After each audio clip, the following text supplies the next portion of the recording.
Si el procés segueix un camí de diàleg entre les parts implicades, no hi hauria per què haver cap mena de represàlia cap als productes catalans.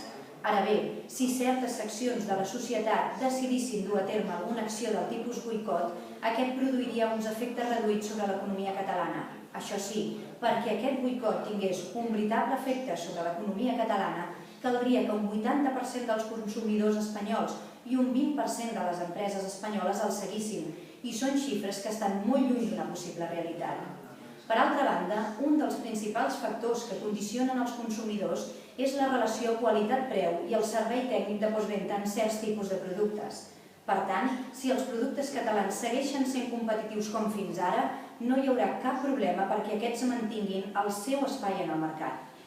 Hem de fer incís també en que les exportacions de béns destinades al consum final representen tan sols un 20% del total de les exportacions catalanes, així com el fet que les relacions que manté Catalunya amb mercats europeus i internacionals són cada vegada més fortes i representen més moviment mercantil que les que té amb Espanya.